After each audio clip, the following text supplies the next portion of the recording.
Die seiljag Pangaea, wat pas 'n 4 jaar lange tog om die wêreld getrotseer het onlangs in Kaapstad hawe aangekom. Die jag en sy bemanning het onder die leiding van bekende reisiger en avonturier, Suid-Afrikaner Mike Horn, van die planeet se mees ongerepte en natuurryke areas besoek, van Nieu-Seeland en Maleisië tot Alaska en Namibië.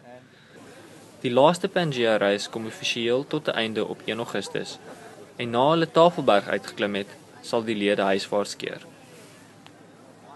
Ek wou 'n projek gehad het wat 'n legacy los en om die jeug betrokke te maak en die jeug verantwoordelikheid te gee vir die toekoms van die wêreld is basies wat ons wou gedoen het. Maar eers moet ek hulle gaan wys hoe lyk dit. En dan moet hulle bewaar wat mooi is en dan moet hulle terugwerk en so we've got to erase the human footprint, we've got to work back a little bit.